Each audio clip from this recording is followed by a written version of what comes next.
que eu mais sinto, assim, eu fico bem nervosa, é de saber que eu não posso trabalhar como eu trabalhava antes. Eu não posso produzir como eu produzia antes. Ser uma boa funcionária como eu era antes. Isso me chocou muito. Então, como que eu vou voltar para um lugar que eu não posso mais trabalhar? Eu já tentei 4 vezes e não consigo. Porque eu não estou no lugar que eu queria estar. Tu entende? Ser aquela Luciane que veio lá da fronteira sonhando trabalhar. Chegamos aqui, essa cidade imensa, multidão de gente, caminhão, carro, ônibus, para lá e para cá, a cidade que eu morava pacata. Digo, meu Deus, onde que eu estou, né? Aí, mas o quê? Finalmente vou trabalhar, vou assinar minha carteira. Cheguei realizada na frente do frigorífico. É aqui o meu futuro, aqui eu vou vencer.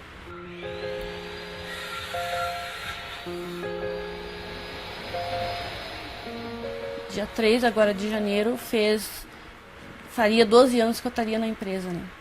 Que era o meu maior sonho. Eu pude trabalhar só 2 anos e fiquei doente. Eu não sei, não consigo explicar a sensação, foi muito terrível, foi muito ruim. A minha relação pessoal foi muito atingida. Atormenta simplesmente a tua vida, muda toda a tua vida, muda a tua rotina. É ruim, eu não desejo isso pra ninguém. Tu não tinha a opção de pensar, tu tinha que ser engessado, tinha que ser aquilo que ele queria, do jeito que ele queria. Era um assédio. Essa é a palavra. Ele fazia, não, ele ainda faz. Porque quem tá lá ainda acaba sofrendo com isso.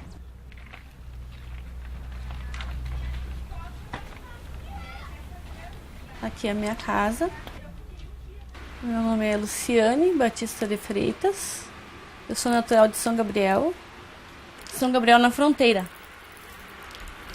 Perto de Livramento, Rosário do Sul. Lá na fronteira Lá na fronteira do Rio Grande mesmo. Eu vim à procura de trabalho, né? Porque lá não tem. A gente viajou 17 horas com as crianças no caminhão, com uma lona em cima, tapada só de lona. Eu cheguei com a mão na massa, trabalhando direto com os perus ali de 20, 30 quilos. Eu fiquei encantada com aquela nória passando, aqueles perus passando, sabe, aquela gente toda de branco. Quando eu cheguei, né? Nossa, que legal, vou trabalhar aqui, ó, que legal. Eu trabalhava no abate mesmo. Faca na mão, toda de branco, água e sangue correndo no chão. E tu tinha que ir conforme a nória fosse. Se ela estava lenta, lenta. Se rápida, rápida. Nória passa assim, uma linha, que é onde eles vêm pendurados pelas pernas. Ali a gente passa pela inspeção, porque eu trabalhava na inspeção, e a gente tinha que tirar todos os doentes para não contaminar lá na frente. Tinha que tirar ele inteiro da nória. Tinha que pegar eles e tirar e colocar na caixa. Era o que eu fazia, tirar eles inteiro e colocar na caixa. Ali eu tirava 20, 30, eu não conseguia, os colegas tiravam o resto, porque a nória passava, né? E se não desse conta, o que aconteceu comigo e minhas colegas? O nosso chefe chegou e disse para nós assim, vocês são lerdas. Esse tipo de coisa. Por que tu tá devagar? Né? Por que tu não é mais rápida? Mas tu tá lidando com faca, com coisa de ponta, tem as tuas colegas. E por que tu tá devagar? Né? Por que tu não é mais rápida? Mas tu tá lidando com faca, com coisa de ponta, tem as tuas colegas. E a gente era cobrada porque tinha que dar conta daquilo ali. O assédio moral é um conjunto de violências psicológicas repetidas contra o trabalhador, que visam a desestabilizar esse trabalhador no seu ambiente de trabalho. São agressões, são violências continuadas, repetidas e intencionais que ele sofre na sua relação de trabalho. Nós não podemos esquecer que o trabalho nunca é neutro. Ou ele é fonte de saúde, ou ele é fonte de adoecimento. E uma das maiores fontes de adoecimento no trabalho nos dias de hoje é o assédio moral. Porque é uma forma de conseguir, ou de achar que vai conseguir determinados resultados, fazendo uma pressão que é contínua, muitas vezes sutil, vai pressionando, vai esmagando, vai humilhando, e o trabalhador vai se encolhendo, vai murchando, vai morrendo, moralmente morrendo, emocionalmente morrendo. Só consegue entender a violência que representa a agressão psicológica no trabalho, né? Fazendo um paralelo, quer dizer, só consegue entender o que é o racismo quem tem a pele escura. que sabe o olhar diferente do outro, que sabe a postura diferente do outro. Às vezes isso não é nem verbalizado, né? Como o trabalho é fundamental para a gente constituir a saúde mental, quando se ataca o trabalho, se ataca alguma coisa que é fundamental na vida daquela pessoa, né? E isso pode ser, o assédio moral é uma coisa banal, fala do sapato do camarada, fala do cabelo, fala de não sei o quê, tenta desmoralizar, tenta dizer que aquele ser humano não é um ser humano. Basicamente é isso, assim, o fundamental é isso, assim, aquele ser humano é um ser humano diferente, é um outro tipo, assim, né? O estranhamento com o outro, né? E isso, a violência disso só percebe quem sofre.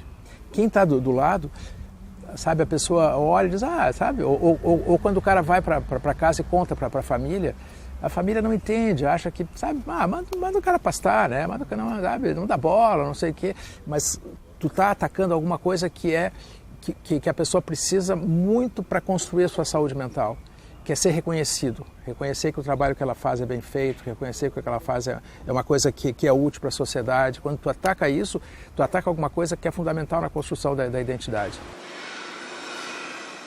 Se eu estou no ambiente de trabalho, não interessa qual categoria, se é público ou privado, eu tenho que ter muito claro que eu fui contratado não para ser humilhado, para trabalhar.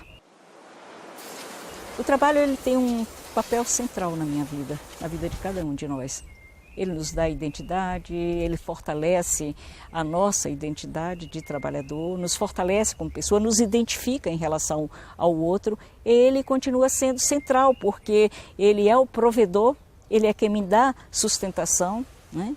Ele é quem fortalece o meu saber fazer, né? Ele é quem possibilita a minha criatividade.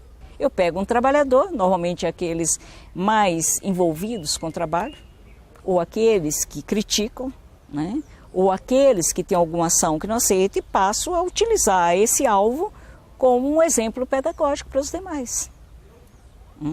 Então, a repetitividade e a sistematização são duas características importantes do assédio moral. O assédio moral é um processo, é um continuar de ações, um continuar de agressões.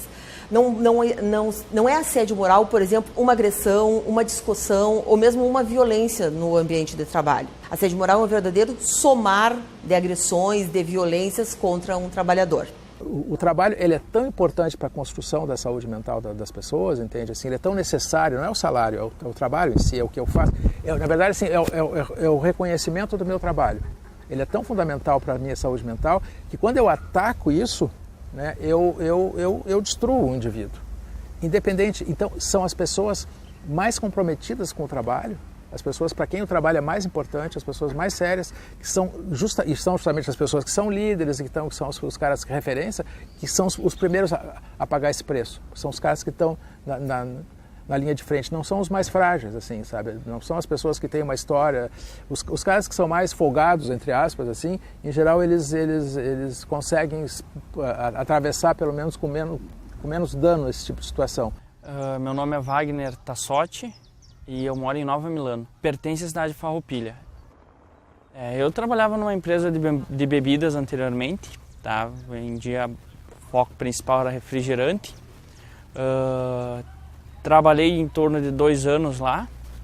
Entrei como coordenador de merchandising, passei a coordenador de vendas. Até então eu tive mais um crescimento, tive uma experiência legal, tive bastante conhecimento da área. Em determinado momento eu comecei a sofrer perseguição por conta do meu gestor. Na verdade, eu me candidatei a CIPA, fui eleito. E a partir dali tudo transformou num transtorno, transformou no inferno. E o mesmo começou a me perseguir, começou a me aplicar advertências indevidas, com documentos duvidosos, onde a própria empresa questionou esses documentos. Comecei a receber ameaças, xingamentos, ofensas. Pangaré era um elogio. Quando eu via pangaré era algo, legal, me chamou só de pangaré. Todo tipo de expressão de baixo calão a gente conhece. Fazemos reunião com um relho atrás da porta. Um rebenque, como costuma dizer lá na campanha, né? Nós fazemos com um rebenque pendurado atrás da porta, onde ele nos intimidava. Não, ele tinha o rebenque mesmo, ele nos intimidava. Às vezes batendo no chão, às vezes batendo na mesa.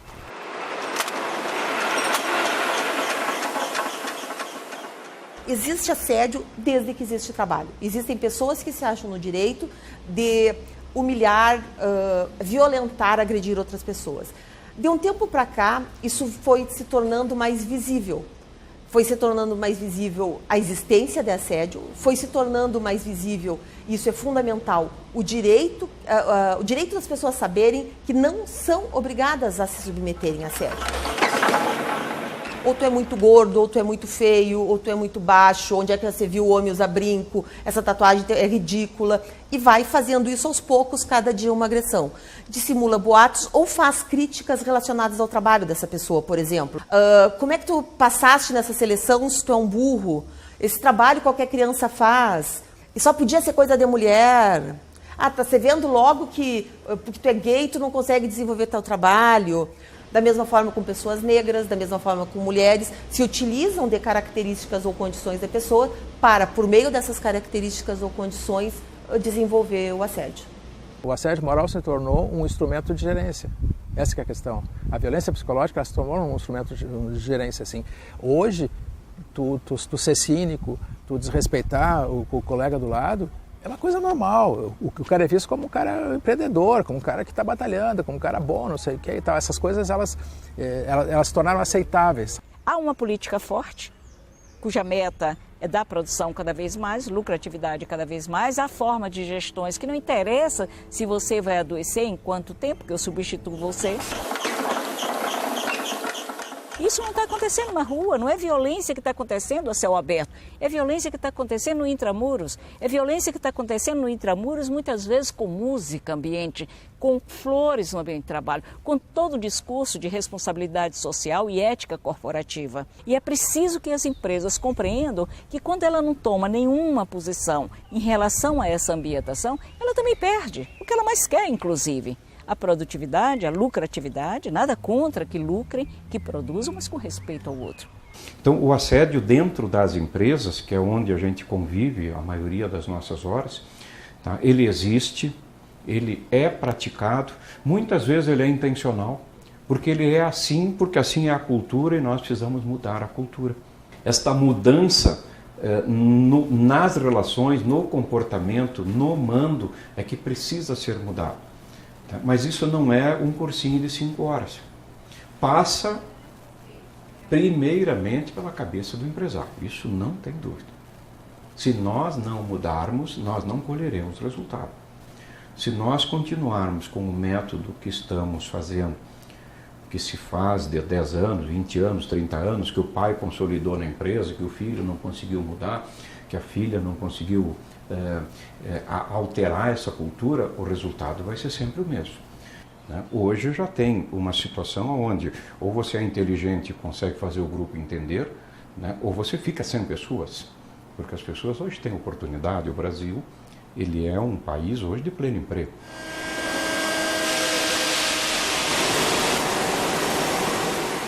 Até onde a minha busca pela produtividade, por exemplo, na empresa, pode afetar a vida do meu funcionário. Até que ponto as ações que eu tenho lá dentro, que são motivacionais, né, que se dizem, afetam a produtividade também desse funcionário. De que forma ele se sente lesado com isso. A produtividade, o fazer mais com menos esforço humano, essa é a questão de inteligência. O fazer mais com um pedaço de chicote ou obrigando, isso aí tem que ser retirado fora, isso tem que ser combatido. Porque nós temos que chegar no final do dia produzindo um monte maior, se possível, mas com menos esforço humano, com mais inteligência. E para isto, ou nós ficamos cada vez mais junto com as nossas pessoas e proporcionamos a elas segurança, expectativa de que isso vai ser melhor, ou nós não vamos chegar nesse objetivo maior, que é ser um país líder. Eu acredito que é uma questão, depende das micro e pequenas empresas, é uma questão cultural, que isso vem da minha família, porque lá na colônia a gente trabalhava 18 horas e ninguém reclamava, ninguém falava nada, e eu acho que esse comportamento eu posso ter também com os meus funcionários. Tá? E aí, nas grandes empresas, isso já não acontece, é uma forma diferente de assédio. Por quê? Porque lá tem o gerente lá que diz, tua meta é X, não atingiu essa meta, tu corre risco de ser demitido e ser substituído. Então, são situações diferentes de assédio nas grandes e nas pequenas empresas. Tu não tem mais um colega, tu tem um competidor do teu lado, entende? Então, os modelos, eles são muito ambivalentes, porque, na verdade, eles querem que as pessoas trabalhem em equipe, mas, ao mesmo tempo, a equipe não é uma equipe. A equipe, sabe, se tu solta um pouco uma ideia mais esperta que tu tem, o colega pode pegar essa ideia. Né? Então, né, o modelo ele é muito complicado. Então, a gente acaba tendo isso, que é o assédio moral que vem do colega do lado. O assediador pode ser tanto trabalhadores em relação a um chefe em relação a trabalhadores ou entre colegas de trabalho. Isso geralmente é feito na frente dos outros colegas. É feito de uma forma que todo o grupo verifica que aquela pessoa está sendo assediada, mas, de regra, isso é um grande problema que nós temos, os outros trabalhadores não se metem, não interrompem, não dão apoio, não dão suporte àquele trabalhador que está sendo assediado. De regra, isso acontece por medo de que o assediador mude de alvo. Tudo isso só acontece por omissão e cumplicidade. Quer dizer, como ele é muito banal, ele é muito fácil de desmontar também. Se tem um colega do lado e diz, olha, para de encher o saco do cara aí, né? Para de falar do cabelo dele, acaba o assédio moral na mesma hora. O problema é que todo mundo se esconde, todo mundo espera que não venha para cima de mim, então eu fico na minha aqui, então a pessoa se isola, né? Tem uma pesquisadora francesa, Marie Pézet, que ela costuma dizer assim que são patologias da solidão. Quando algum colega queria falar alguma coisa ou defender, dizer alguma coisa, a resposta era isso. Ah, tu está defendendo? Essa era a resposta, essa era a expressão. Ah, tu está defendendo? Então acabava que cada um ficava quieto e defendia o seu. A ideia da gestão era justamente criar atrito entre um outro, criar uma zona de desconforto, criar uma disputa entre um e outro para poder fazer as coisas acontecerem. Simplesmente a coisa tinha que acontecer do jeito que eles queriam. Se o cliente queria ou não queria, não importava, tu estava sendo pago para fazer acontecer. Tu estava lá para fazer o cliente querer, tu estava lá para fazer os números acontecerem. Da forma que fosse, o importante era o número, era o resultado.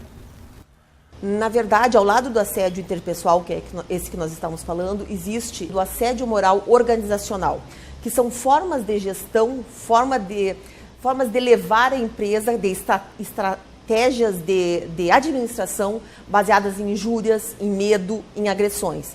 O que acontece nesse assédio organizacional? Ele está inserido na forma de produzir da empresa. Ele está inserido ou no determinado departamento, numa determinada área do trabalho, ou às vezes em toda a empresa. Como é que se dá isso? Se dá por meio de controle do trabalhador. E o chefe cobrava, não, o que tu tá fazendo aqui? Não, a gente vai no banheiro, alguma coisa que tu estava sentindo, tu tinha que sair, né? Do banheiro tu tinha 10 minutos para ir no banheiro. Eles ficavam também com um reloginho, contando o minuto que a pessoa tinha que limpar a carne. Tu tinha que limpar naquele tempo, tu tinha que dar conta ali do teu tempo.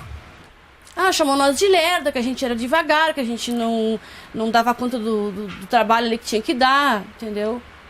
A gente não podia rir na linha, que a gente chama de linha, né, que é na Nória. Não podia rir, ele não deixava. No vestiário a gente não podia rir, ele não deixava. A gente teve vários veterinários, meus chefes, mas esse foi o que mais nos incomodou, o que mais nos deixou frustrados do nosso trabalho, como se a gente não estivesse fazendo bem, sabe? Não há uma pessoa que tem mais propensão a ser assediado do que outra. Isso muitas vezes as pessoas tentam fazer em alguns desenhos, características de pessoas com tal perfil vão ser mais assediadas ou tendem a ser. Isso não existe. Por quê? Porque o assédio moral é uma vivência muito subjetiva. Depende muito das minhas experiências de vida, depende de todas as vivências que eu tive e da forma como eu recebo determinado tratamento. Quando acontece contigo, tu acaba vivendo, acaba descobrindo que sim, que isso existe, isso está perto de ti, as pessoas estão perto de ti, tu te sente a pior pessoa. Enquanto tu tá ali ralando, beleza, legal, é isso aí, vamos lá. No momento que tu sentiu, cortou um dedo, ou tu teve um dedo que amputou, ou teu braço ficou duro, que nem aconteceu comigo, não, tu não dá mais. Retirei a minha costela, eles retiraram.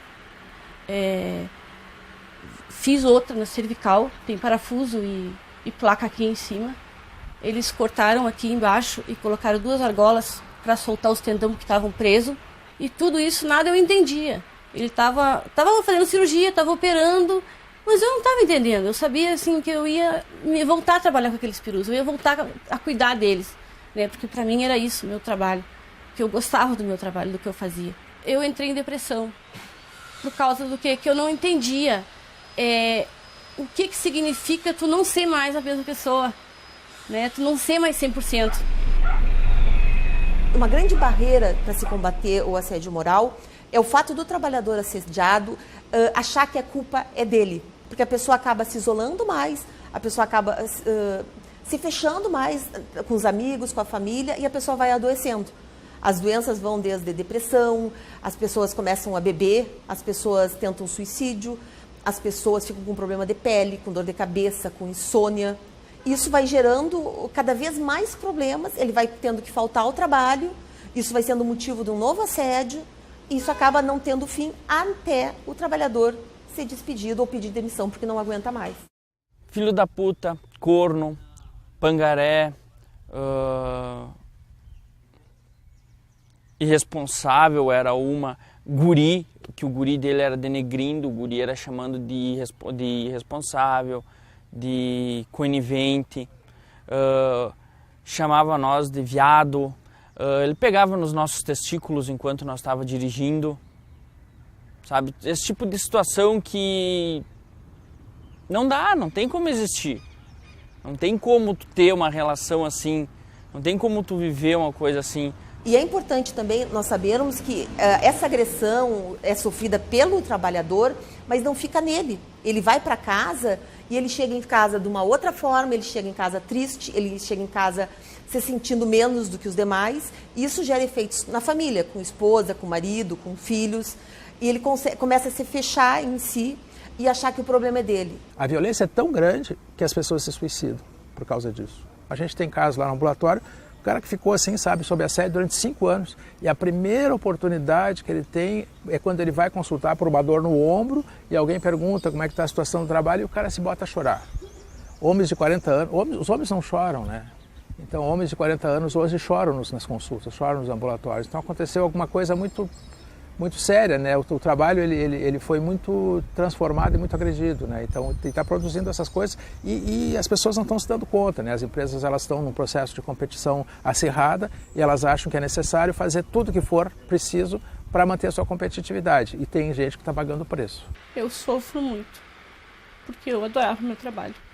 E de repente, né, essa doença, esses problemas acontecer e acabar com os teus sonhos, acabar com a tua vida, que é o tratamento que eu estou fazendo hoje. Fazem 4 anos que eu estou fazendo o tratamento, que eu estou tentando voltar, mas não é fácil.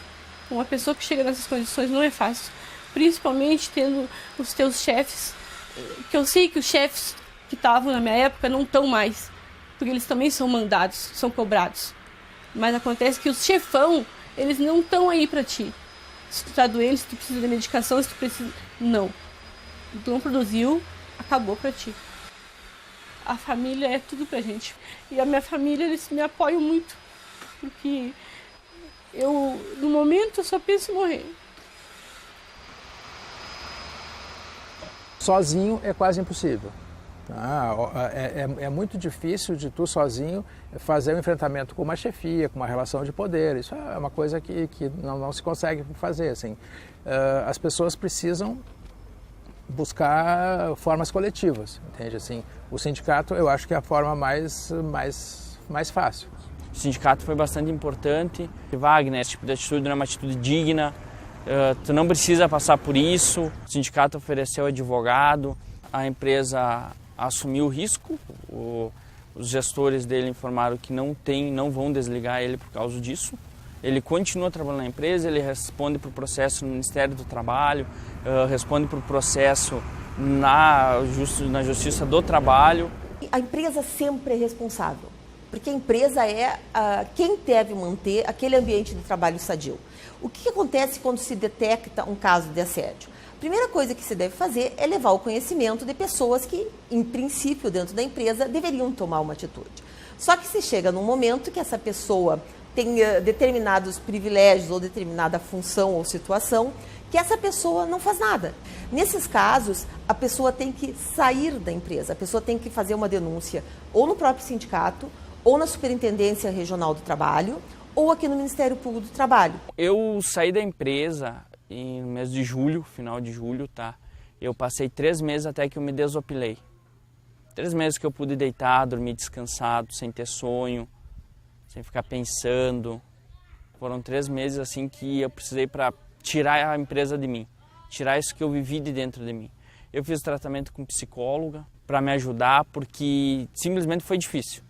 E agora eu estou muito feliz na empresa que eu estou, é uma empresa que valoriza quanto pessoas, as pessoas são legais, são amigas. Tem a questão de competição, tem, mas é algo mais sadio. Ninguém tenta prejudicar ninguém, é simplesmente algo mais sadio.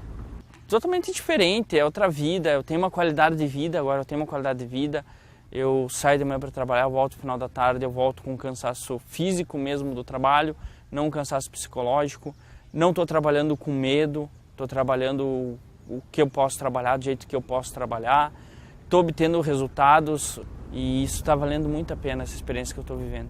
O assédio tem muito a ver, no meu ponto de vista, com a forma com que as pessoas se acham no direito de tratar outras pessoas. É muito importante lidar com o assédio, olhando para si, olhando para o preconceito que todo mundo tem e a forma como eu exteriorizo, como eu lido com esse preconceito no dia a dia. Porque as pessoas são diferentes uma da outra. Uma precisa um tipo de tratamento, outra precisa um outro tipo, mas ambas precisam respeito. E no âmbito do respeito é que nós precisamos evoluir ainda. As pessoas precisam ser tratadas bem. Se nós não tivermos a inteligência de tratar as nossas pessoas bem, nós não vamos ter sucesso.